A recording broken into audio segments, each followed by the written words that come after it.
आज जो हमने चंडीगढ़ मेयर चुनाव में देखा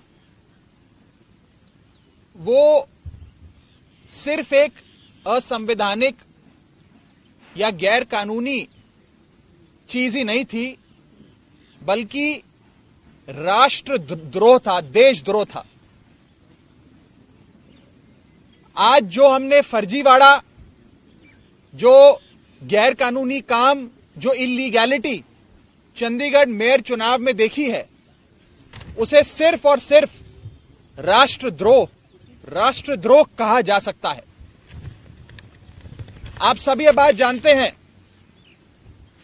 कि मेयर के चुनाव में 20 वोट इंडिया गठबंधन के पास थे और मात्र 16 वोट भारतीय जनता पार्टी के पास थे। 15 और साथ में अगर मैं एक और अन्य वोट भी जोड़ दूं, जहां 20 वोट आम आदमी पार्टी और कांग्रेस पार्टी के इंडिया गठबंधन के पास थे, वहां गठबंधन का जीतना, इंडिया अलायंस का जीतना तय था। और अपनी हार को सामने देख बीजेपी ने षड्यंत्र रचे। सबसे पहले 18 जनवरी को होने वाले चुनाव में प्रिसाइडिंग अफसर, जो चुनाव कराता है अफसर, उसे बीमार करके अस्पताल में भर्ती करा दिया ताकि उस दिन चुनाव ना हो। फिर चुनाव की जब नई तारीख आई जो हाईकोर्ट ने निर्धारित करी, उस बीच ऑपरेशन लोटस करके आम आदमी पार्टी की और कांग्रेस के पार्षदों को खरीदने की कोशिश करी गई।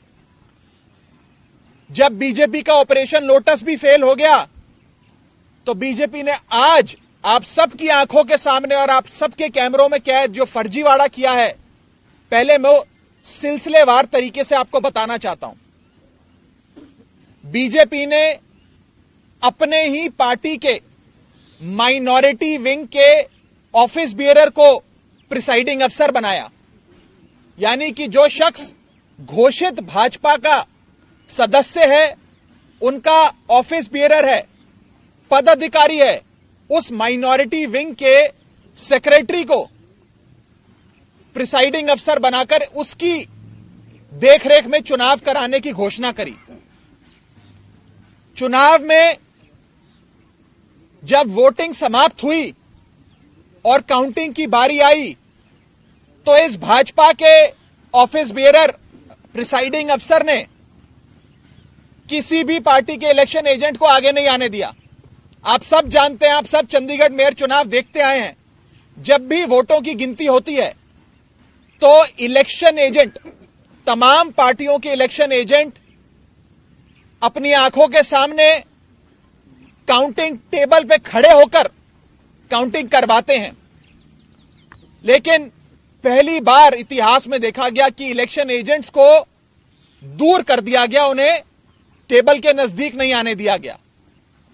और उसके बाद जो हुआ, आपने देखा कि कैसे भाजपा के इस पदाधिकारी ने, जो प्रिसाइडिंग अफसर था आज के चुनाव का, उसने अपने पेन से बैलेट पेपर पर इंक लगाकर उस सारे बैलेट पेपर को इनवैलिड किया और फिर चुनावों की गिनती में, वोटिंग में, वोट काउंटिंग में उस एक एक बैलेट पेपर को इलीगल घोषित किया।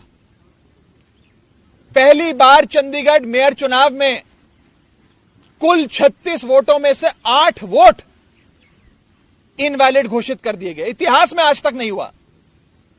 आम आदमी पार्टी और कांग्रेस के गठबंधन को 20 वोट पड़ने थे, हमें 12 वोट पड़े और हमारे 8 वोट इनवैलिड घोषित कर दिए गए।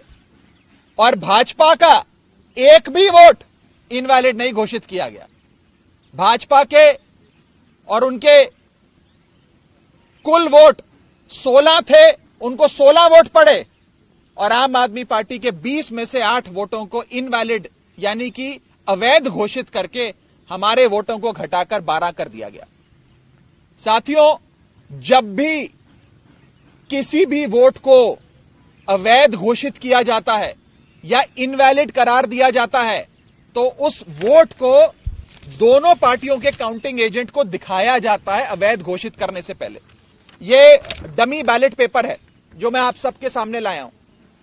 जब काउंटिंग के दौरान इस प्रकार के बैलेट पेपर को इल्लीगल घोषित किया जाता है तो प्रिसाइडिंग अफसर, अगर मान लीजिए मैं प्रिसाइडिंग अफसर हूं, तो मैं दोनों पार्टियों के इलेक्शन एजेंट को वो दिखाऊंगा बैलेट पेपर की, देख लीजिए यहां इनके निशान बाहर लगा हुआ है, ये इनवैलिड है, मैं इसे अवैध घोषित कर रहा हूं। ऐसे दोनों पार्टियों के इलेक्शन एजेंट को दिखाया जाता है और दिखाने के उपरांत उनकी सहमति से, और जो डीसी चुनाव हैं, जो डिप्टी कमिश्नर बैठे हैं, उनकी सहमति से इस वोट को अवैध घोषित किया जाता है। लेकिन आज यह नहीं हुआ। आज ना इलेक्शन एजेंट को दिखाया गया, ना डीसी को दिखाया गया, और बस एक एक कर आम आदमी पार्टी के वोटों को और कांग्रेस पार्टी के वोटों को अवैध घोषित कर दिया गया। यह दिखाता है कि भारतीय जनता पार्टी इतने छोटे से एक मेयर के चुनाव में, म्युनिसिपल कॉरपोरेशन के मेयर के चुनाव में, अगर इस प्रकार की गैर कानूनी असंवैधानिक घटनाएं को अंजाम दे सकती है, तो आप सोचिए कि लोकसभा चुनाव की हार देखते हुए ये लोग क्या करेंगे। क्या भाजपा इस देश को नॉर्थ कोरिया बनाना चाहती है कि इस देश में चुनाव ही ना हो, और चुनाव सिर्फ उसी स्थिति में हो जहां भारतीय जनता पार्टी पूरी मशीनरी को रिग कर पूरी चुनावी प्रोसेस को विशिएट कर चुनाव जीत सके। साथियों, मैं अनिल मसीह, जो भारतीय जनता पार्टी के माइनॉरिटी विंग के पदाधिकारी हैं और आज के प्रिसाइडिंग अफसर हैं, उनके खिलाफ कार्रवाई की मांग करता हूं। आपराधिक मामला दर्ज होना चाहिए और उनकी गिरफ्तारी होनी चाहिए। ऐसे लोग और ऐसी पार्टियां जो हमारे देश की लोकतंत्र की सरेआम हत्या कर रहे हैं, उन लोगों को बाहर रहने की कोई आवश्यकता नहीं है। उन लोगों की सही जगह जेल है, उन लोगों को जेल होनी चाहिए। और मैं एक और आपको फैक्ट बताना चाहता हूं। जब भी काउंटिंग के दौरान कोई भी इलेक्शन एजेंट पार्टी का ऑब्जेक्शन रेज करता है, तो उस ऑब्जेक्शन को डिप्टी कमिश्नर और वहां पर बैठे जो इलेक्शन ऑफिसर्स होते हैं, उनसे सलाह मशवरा करके उसका हल किया जाता है। आज पूरे सदन में हंगामा चल रहा था, लोग आपत्ति दर्ज कर रहे थे, प्रिसाइडिंग अफसर के कंडक्ट पे सवाल खड़े कर रहे थे, लेकिन प्रिसाइडिंग अफसर इलेक्शन कराते रहे, काउंटिंग करते रहे, और जैसे ही बीजेपी के कैंडिडेट को उन्होंने घोषित किया बतौर विजेता, उसके बाद जितने भी बैलेट पेपर थे काउंटिंग के, उन्हें जल्द से जल्द हटाकर एक कमरे में लॉक कर दिया गया। न जाने उन बैलेट पेपर्स के साथ इन लोगों ने आगे क्या किया होगा। बैलेट पेपर तक किसी पार्टी के किसी प्रत्याशी को, किसी काउंसलर को नहीं दिखाया गया। बैलेट पेपर तक गायब कर दिया गया है। यह आज सरेआम देश का एक महत्वपूर्ण शहर चंडीगढ़ में आप सबकी आंखों के सामने घटा है। मैं बस इतना ही कह सकता हूं कि भारतीय जनता पार्टी इंडिया गठबंधन से इतना घबरा गई है, इतना डर गई है कि अब वो इस प्रकार की असंवैधानिक घटनाएं, गैर कानूनी घटनाओं को अंजाम दे रही है। मैं सीधा बस इतना कहना चाहता हूं कि भारतीय जनता पार्टी ने जो आज चंडीगढ़ मेयर चुनाव में किया है, वो सीधा सीधा देशद्रोह है। यह देशद्रोह से कम चीज नहीं है, और इन लोगों के खिलाफ कार्रवाई होनी चाहिए। नहीं तो इस देश के आम आदमी का लोकतंत्र से और चुनावी प्रक्रिया से विश्वास उठ जाएगा।